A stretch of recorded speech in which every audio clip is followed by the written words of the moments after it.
दोस्तों आज के वीडियो में हम डिस्कस करेंगे मूविंग एवरेज के बारे में। ये वीडियो मूविंग एवरेज का मास्टरपीस होने वाला है क्योंकि हम मूविंग एवरेज को बेसिक से एडवांस तक तो कवर करेंगे ही, साथ में प्राइस एक्शन और मूविंग एवरेज का कॉम्बिनेशन करके ट्रेड कैसे लेना है यह भी डिस्कस करेंगे। तो समझते हैं मूविंग एवरेज क्या होता है। मूविंग एवरेज सिंपली एक लाइन होती है जिसकी हेल्प से आप परफेक्ट ट्रेंड आइडेंटिफाई कर सकते हैं, इंपॉर्टेंट सपोर्ट और रेसिस्टेंस आइडेंटिफाई कर सकते हैं, और भी बहुत सारे बेनिफिट हैं इसको यूज करने के। मार्केट में आपको दो टाइप्स के मूविंग एवरेज मिलेंगे, एक एसएमए और दूसरा ईएमए। दोनों का काम काफी हद तक सिमिलर ही है। पर्सनली मैं ईएमए का यूज करता हूं, इसीलिए हम ईएमए के एग्जाम्पल से सब कुछ सीखेंगे। इसको यूज करने के लिए आप ट्रेडिंग व्यू में सर्च करें मूविंग एवरेज एक्सपोनेंशियल। इस पर क्लिक करते ही आपके चार्ट में मूविंग एवरेज प्लॉट हो जाएगा। इसकी लेंथ की सेटिंग बाय डिफॉल्ट 9 की होती है। जरूरत पड़ने पर हम इसको चेंज कर सकते हैं। कब और कहां इसकी लेंथ को चेंज करना है वो हम आगे डिस्कस करेंगे। अब समझते हैं मूविंग एवरेज का यूज करके हम ट्रेंड आइडेंटिफाई कैसे करें।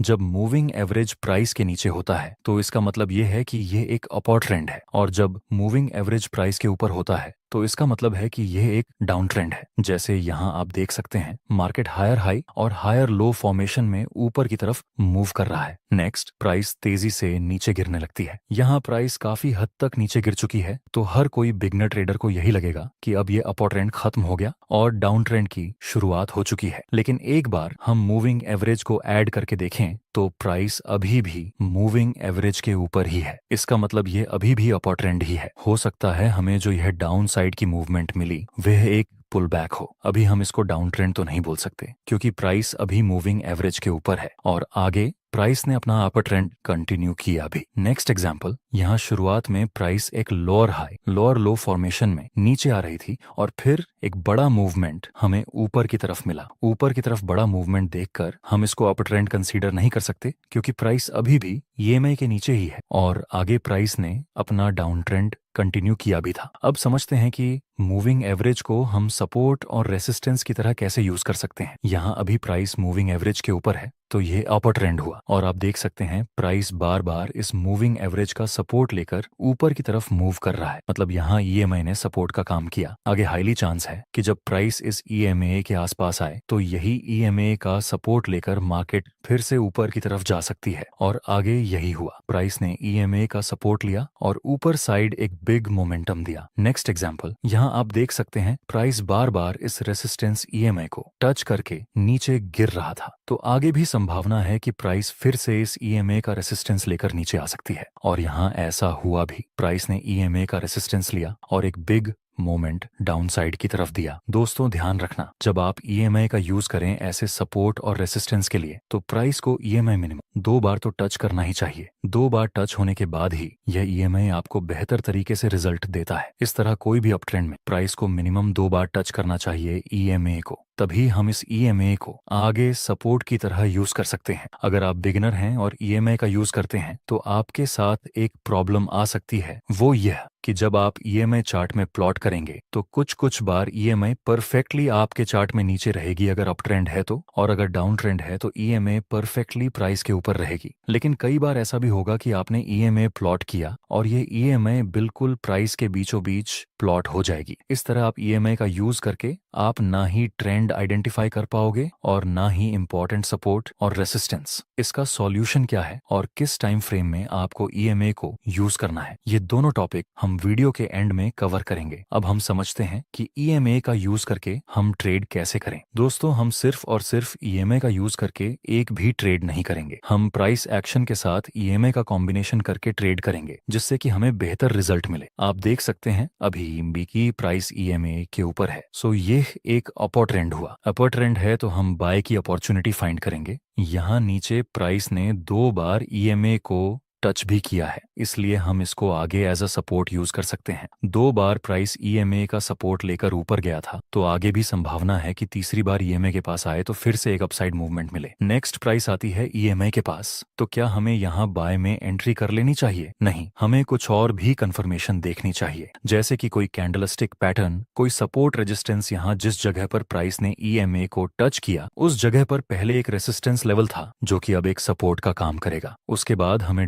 डोजी प्लस कंफर्मेशन कैंडल का सिग्नल मिला। अगर आप ध्यान से देखें तो इस डोजी कैंडल का लोअर शैडो बहुत लंबा है। इसका मतलब इस कैंडल में तो बायर्स का डोमिनेंस है और ईएमए का सपोर्ट तो था ही। अब हम बाय में एंट्री कर सकते हैं क्योंकि हमें प्राइस एक्शन के अनुसार भी बाय का सिग्नल मिल रहा है और ईएमए के अनुसार भी बाय का सिग्नल मिल रहा है। स्टॉप लॉस हम इस डोजी कैंडल के लो से थोड़ा नीचे रखेंगे और प्रॉफिट टारगेट रेसिस्टेंस के पास आप चाहे तो प्रॉफिट टारगेट को ट्रेल भी कर सकते हैं। दोस्तों फाइनली हमारा प्रॉफिट टारगेट कंप्लीट हो चुका है। नेक्स्ट एग्जांपल, यहाँ एक जरूरी बात, अगर आप चार्ट्स पर मल्टीपल इंडिकेटर्स का उपयोग करते हैं या एक साथ 4-5 चार्ट्स देखते हैं तो आपके पास ट्रेडिंग व्यू का प्रीमियम प्लान होना जरूरी होता है। इसका कॉस्ट 12,000 रुपए पर ईयर है। अगर आप ट्रेडिंग व्यू का सब्सक्रिप्शन फ्री में चाहते हैं तो आप अपना डिमैट अकाउंट शाम को ट्रेडिंग ऐप में खोल सकते हैं। अपने ट्रेडिंग को इम्प्रूव करने के लिए सैमको में स्विच करें। सैमको आपकी ट्रेडिंग हिस्ट्री का एनालिसिस करके आपको आपकी गलतियों के बारे में बताता है, जिन्हें जानकर आप अपनी ट्रेडिंग को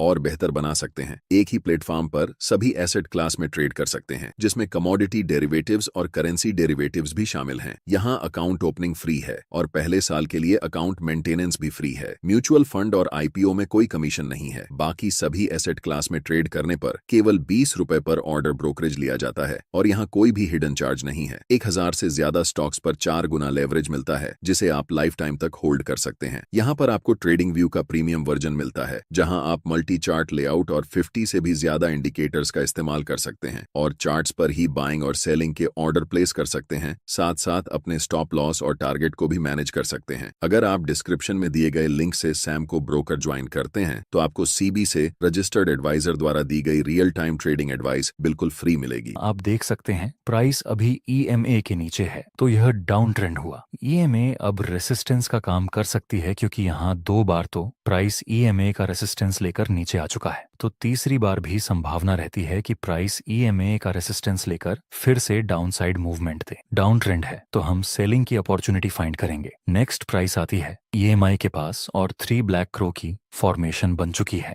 3 ब्लैक क्रो जिसमें सेलर्स का डोमिनेंस होता है और इसी जगह पर हम एक परफेक्ट ट्रेंड लाइन बना सकते हैं। यह ट्रेंड लाइन भी रेसिस्टेंस का काम करेगी और ईएमए भी। अब हम सेल में एंट्री कर सकते हैं क्योंकि प्राइस एक्शन और ईएमए दोनों की तरफ से हमें सेम टू सेम सिग्नल मिल रहा है सेल करने का। प्रॉफिट टारगेट के लिए हम नजदीकी सपोर्ट का यूज करेंगे और स्टॉप लॉस 3 ब्लैक क्रो से थोड़ा ऊपर रखेंगे। अब कुछ डिफिकल्ट एग्जाम्पल देखते हैं, जैसे कि यहाँ प्राइस ईएमए के ऊपर था, मतलब ये अप ट्रेंड हुआ। अप ट्रेंड है तो हम बाय की अपॉर्चुनिटी फाइंड करेंगे। जब प्राइस आएगा ईएमए के आसपास और प्राइस एक्शन के अनुसार भी कोई बुलिश कैंडल का सिग्नल मिले तब हम बाय में एंट्री कर सकते हैं। नेक्स्ट प्राइस आता है ईएमए के पास और फिर से डोजी प्लस कंफर्मेशन कैंडल की फॉर्मेशन मिली। यहाँ ईएमए का सपोर्ट है, ऊपर से कैंडलस्टिक पैटर्न का सिग्नल मिला। क्या हमें यहाँ बाय करना चाहिए? नहीं, ईएमए के सपोर्ट के पास बुलिश कैंडल का सिग्नल मिला, फिर भी हम बाय में एंट्री नहीं कर सकते। यहाँ बाय न करने के 2 मेन रीजन है। पहला, ये जो बुलिश कैंडल का सिग्नल मिला उसके नीचे सिर्फ और सिर्फ ईएमए का सपोर्ट है। प्राइस एक्शन के अनुसार यहाँ कोई भी इंपॉर्टेंट सपोर्ट लेवल नहीं है। ऐसी बुलिश कैंडल्स जिसके आसपास कोई सपोर्ट ना हो उनके ऊपर हम ट्रस्ट नहीं कर सकते। दूसरा, ये जो सपोर्ट था अब वह आगे रेसिस्टेंस का काम करेगा और कंफर्मेशन कैंडल एकदम इस रेसिस्टेंस के पास ही क्लोज हो चुकी है, इसलिए भी हम यहाँ बाय में एंट्री नहीं कर सकते। नेक्स्ट, प्राइस इस ईएमए को नीचे की तरफ ब्रेक कर देती है। कुछ लोग सिखाते हैं कि जब ईएमए ब्रेक हो और ब्रेकआउट के बाद कंफर्मेशन कैंडल मिले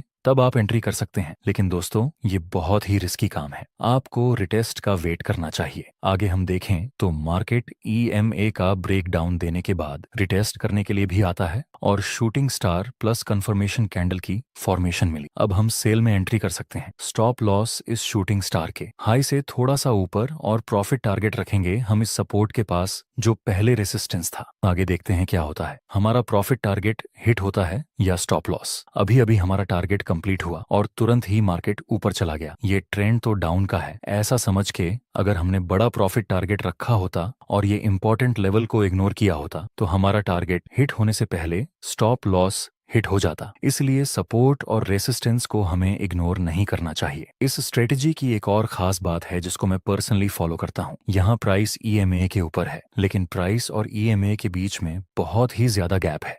यूजुअली ऐसा होता है कि प्राइस ईएमआई के नजदीक आती है, लेकिन ऐसे समय जब प्राइस और ईएमआई के बीच में गैप हो और कोई बुलिश सिग्नल मिले बाय करने का प्राइस एक्शन के अनुसार, तब सब कुछ परफेक्ट होने के बावजूद भी हमें बाय नहीं करना चाहिए। जैसे यहाँ आप देख सकते हैं, इस इंपॉर्टेंट लेवल के पास बुलिश कैंडल का सिग्नल मिला। अगर हम यहाँ बाय में एंट्री करते हैं तो जाहिर सी बात है हमारा स्टॉप लॉस हिट हो जाता, क्योंकि यहाँ प्राइस और ईएमआई के बीच में बहुत ज्यादा गैप था। अब उसका सॉल्यूशन बताता हूँ, जिसके बारे में हमने स्टार्टिंग में डिस्कस किया था। जब आपको ईएमआई एकदम प्राइस के करीब मिले तो ऐसा होने का पहला रीजन है कि जब प्राइस साइडवेज रेंज में हो और आप इसको अप्लाई करें तो साइडवेज रेंज में ईएमआई काम नहीं करता। इसको आप सिर्फ ट्रेंडिंग मार्केट में ही यूज कर सकते हैं। दूसरा रीजन कि हर टाइम फ्रेम में एक ही लेंथ की ईएमआई का यूज करना। मान लो कि यह एक दिन की टाइम फ्रेम है और ईएमआई 100 पीरियड का, तो इसी लेंथ का ईएमआई आप 5 मिनट की टाइम फ्रेम में यूज नहीं कर सकते। आपको ईएमआई की लेंथ बदलनी पड़ेगी। ईएमआई के सेटिंग्स में जाकर